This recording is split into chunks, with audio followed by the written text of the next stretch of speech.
Hello students, yesterday we have completed half of the chapter. Today I am going to complete this chapter, and in this chapter, in this session, or we can say, I'm going to tell you how can we increase the crop production, and then we'll move to the nitrogen cycle.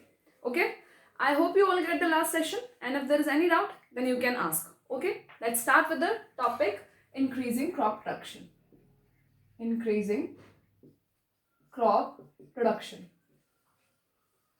In yesterday's session, I have taught you the different methods of crop production. मतलब कि किस तरीके से हमने अपनी crop को produce किया, क्या क्या हमने मेथड्स यूज किए, पूरा प्रोसीजर हमने कल स्टडी कर लिया था. आज हम पढ़ने वाले हैं कि क्रॉप प्रोडक्शन को हम कैसे इंक्रीज कर सकते हैं, उसकी इल्ड को हम कैसे इम्प्रूव कर सकते हैं, कैसे उसकी इल्ड को हम इंक्रीज कर सकते हैं. सबसे पहला जो हमारा मेथड आता है वो हमारा आता है by increasing land under cultivation. Cultivation के अंडर जो हमारी लैंड है, अगर हम उसको ही इंक्रीज कर दे देन हमारा ऑब्वियसली क्या होने वाला है, क्रॉप प्रोडक्शन इंक्रीज होगा. सपोज हम पहले कोई भी क्रॉप ग्रो कर रहे थे, सपोज मैं वीट ही ग्रो कर रही थी. वीट हमने पहले 1 हेक्टेयर के लैंड में ग्रो किया, लेकिन अगर मैं अब उसी वीट को 2 हेक्टेयर के लैंड में ग्रो करती हूँ तो इसमें और इसमें दोनों में डिफरेंस आएगा. ऑब्वियसली हमारी यहाँ पर इंक्रीज होने वाली है यील्ड. सब मतलब सिंपल सी चीज़ है, अगर हम पहले कम एरिया में ग्रो कर रहे हैं अब ज़्यादा एरिया में ग्रो कर रहे हैं तो ऑब्वियस सी बात है कि हमारी जो क्रॉप है वो इंक्रीज होने वाली है. एक मेथड तो हमारा ये है, लेकिन हमें इसमें अगर हम देखें तो हम लैंड किस तरीके से इंक्रीज कर सकते हैं. एक तरीका तो है कि हम फॉरेस्ट को कट करें, फॉरेस्ट को कट करके कल्टिवेशन के अंदर लेके आए. अगर हम फॉरेस्ट को कट करते हैं तो सॉइल इरोजन के चांसेस बढ़ जाएंगे, क्योंकि जो बड़े बड़े ट्रीज हैं वो सॉइल को जो होल्ड करके रखते हैं वो रिमूव हो जाएंगे, सॉइल इरोजन चांस बढ़ जाएंगे. सेकेंडली हमारा इकोसिस्टम जो है वो डिसबैलेंस हो जाएगा. इसीलिए वो मेथड एक ऐसा मेथड है जिसको हम यूज करना थोड़ा लेस प्रेफरेबल होता है. इसीलिए हम क्या करते हैं, ऑल्टरनेटिव मेथड्स को यूज करते हैं. डिफरेंट ऑल्टरनेटिव मेथड्स यूज किए जाते हैं. जैसे हमारा सबसे पहला मेथड है providing better irrigation facilities.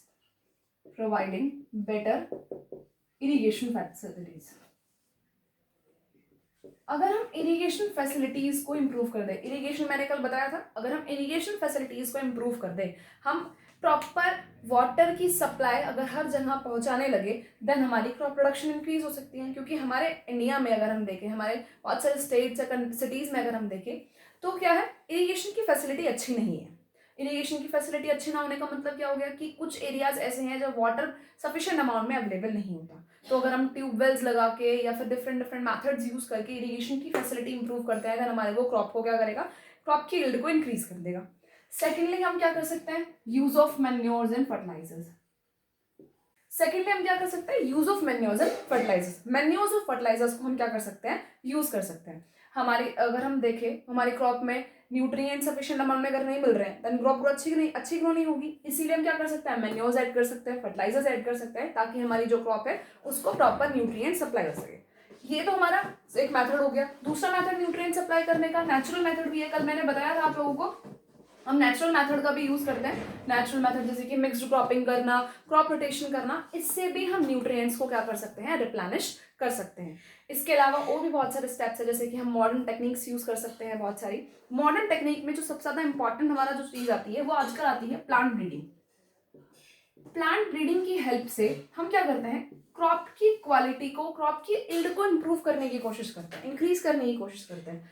Plant breeding क्या है, प्लांट ब्रीडिंग होता है जब हम दो डिफरेंट प्लांट्स को लेकर उनको क्या करते हैं, उनके डिजायर्ड कैरेक्टर्स को सेलेक्ट करके उनकी ब्रीडिंग कराई जाती है, उनसे नया प्लांट जो प्रोड्यूस कराया जाता है वो प्लांट ब्रीडिंग है.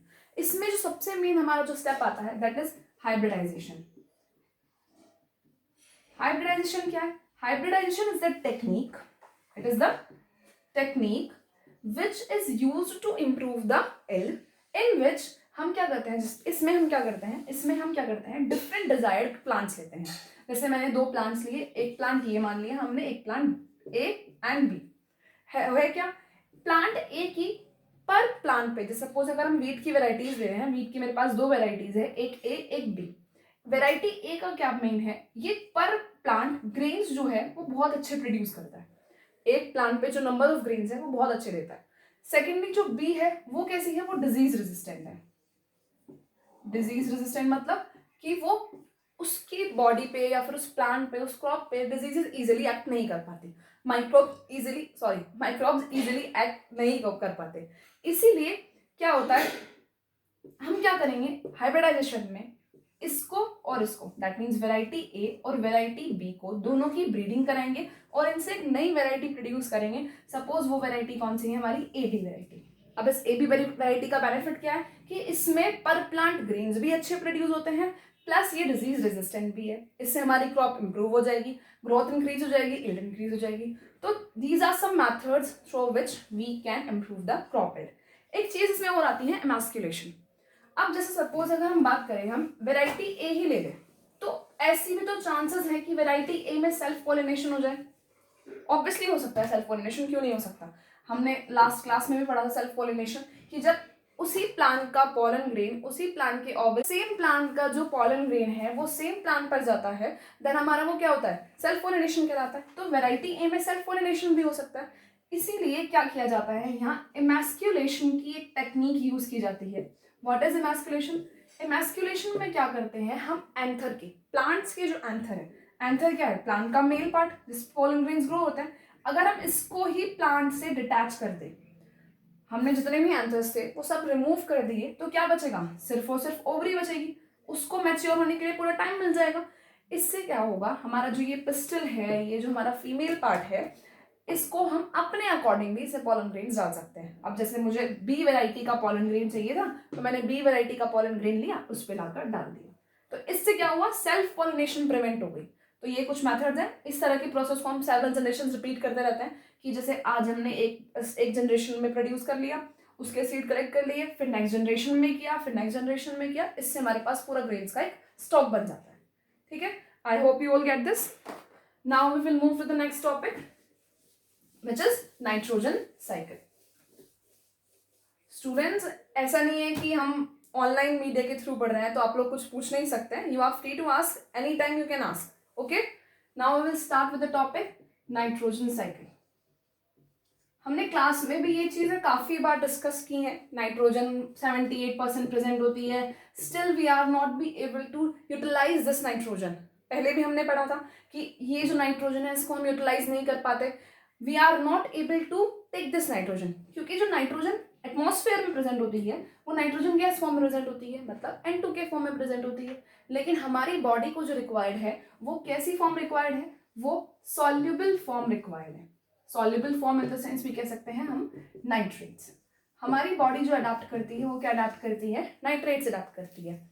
इवन जो प्लांट्स हैं वो भी इसको लेने के लिए कैपेबल नहीं है, वो भी नाइट्रोजन को नहीं ले पाते। And nitrogen is the main element, we can say, हमारी बॉडी का या फिर किसी भी ऑर्गेनिज्म की बॉडी का नाइट्रोजन मेन एलिमेंट है। क्यों है, क्योंकि ये प्रोटीन्स बनाता है, हमारी बॉडी में प्रोटीन सिंथेसिस करता है, अमीनो एसिड्स बनाता है एंड न्यूक्लिक एसिड्स बनाता है।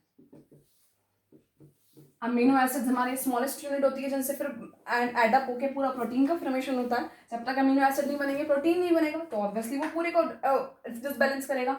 न्यूक्लिक एसिड्स हमारे जो प्रेजेंट होते हैं वो डीएनए आरएनए में प्रेजेंट होते हैं। डीएनए आरएनए हमारी बॉडी में बहुत इंपॉर्टेंट चीज है, हमारे कैरेक्टर्स को होल्ड करते हैं, ये प्रोटीन सिंथेसाइज कराते हैं। तो अगर नाइट्रोजन ही नहीं मिलेगा तो हम ये सब चीजें भी सिंथेसाइज नहीं कर पाएंगे। इसीलिए हमारे नेचर में, बाय गॉड्स ग्रेस हम कह सकते हैं कि नेचर में कुछ ऐसे बैक्टीरिया प्रेजेंट है जो कि क्या कर देते हैं, हमारे लिए ये चीज फैसिलिटेट कर देते हैं। जो नाइट्रोजन हमारे एटमॉस्फेयर में N2 के फॉर्म में प्रेजेंट है वो क्या कर देते हैं, उसको नाइट्रेट्स में कन्वर्ट कर देते हैं और फिर उस नाइट्रेट को हम यूटिलाइज करते हैं। ये जो पूरी प्रोसेस है कंप्लीट, कि एटमॉस्फेयर से नाइट्रोजन आना, वो प्लांट्स में जाना, वो फिर हमारा एनिमल्स में जाना, उस पूरी साइकिल हमारी नेचर में चलती है, जिसको हम क्या बोलते हैं, nitrogen cycle. Now have a look with the nitrogen cycle. होगा क्या, एटमॉस्फेयर में क्या प्रेजेंट है, नाइट्रोजन प्रेजेंट है। ये नाइट्रोजन किस फॉर्म में है, गैसियस फॉर्म में है, N2 के फॉर्म में है। क्या होने वाला है, होगा क्या, दो तरीके होते हैं, एक तो बायोलॉजिकल मेथड होता है, एक फिजिकल मेथड होता है। There are two methods by which nitrogen can get fixed. एक तो हमारा क्या है, physical method, and second one is biological method.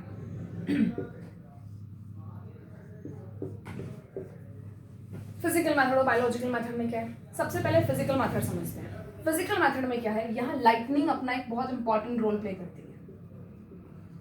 Lightning, thunderstorms होते हैं, लाइटनिंग होती है। लाइटनिंग से क्या होता है, लाइटनिंग से एटमॉस्फेयर का टेम्परेचर इंक्रीज हो जाता है। लाइटनिंग से टेम्परेचर इंक्रीज होने के बाद क्या होता है, जो एटमॉस्फेयर में N2 प्रेजेंट थी वो O2 के साथ कंबाइन करके नाइट्रेट्स बनाना स्टार्ट कर देती है। ये नाइट्रेट फिर जब वाटर के साथ सॉल्युबल होता है तो क्या बनाता है, नाइट्रिक एसिड बना लेता है। और ये नाइट्रिक एसिड वाटर के साथ कहाँ जाता है, सॉइल में ऐड हो जाता है। अब सॉइल में ऐड होने के बाद हमारे पास क्या अवेलेबल है, नाइट्रेट की सॉल्युबल फॉर्म प्रेजेंट है, सॉरी नाइट्रोजन की सॉल्युबल फॉर्म प्रेजेंट है, जिसे प्लांट इजीली कैप्चर कर सकते हैं। दैट मीन्स लाइटनिंग से क्या हुआ, लाइटनिंग से हमारा क्या प्रोड्यूस हो गया, नाइट्रेट प्रोड्यूस हो गया। एक स्टेप तो हमारा ये हो गया। सेकेंडली बायोलॉजिकल मेथड भी है। बायोलॉजिकल मेथड में हमने रूट नोड्यूल्स पढ़े थे लेग्यूमिनस प्लांट्स के।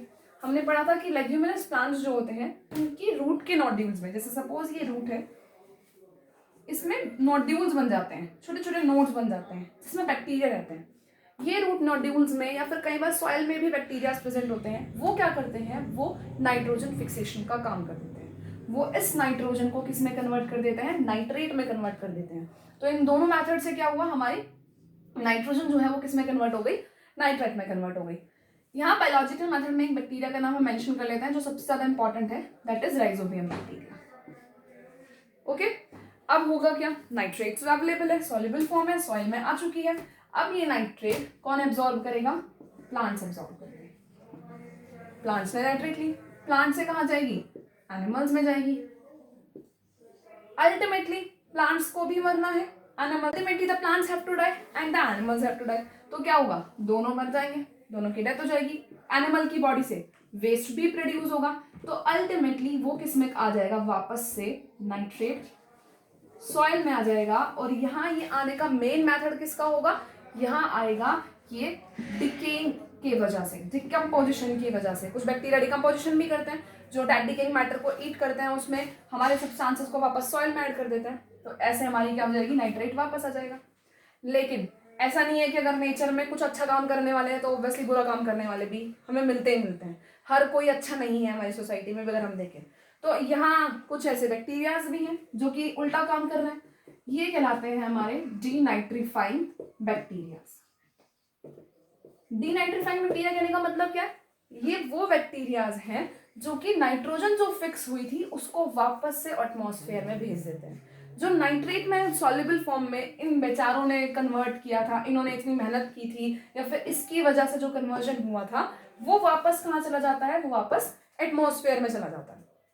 ठीक है, तो ये कंप्लीट हमारी साइकिल है जो कि कॉन्टिन्यूसली चलती रहती है। This is a complete nitrogen cycle. I hope you understand this and this is the last topic of our chapter and I will tell you that read this chapter from your book and try to do the exercise work. Okay, and if there is any problem then you can ask. Thank you so much.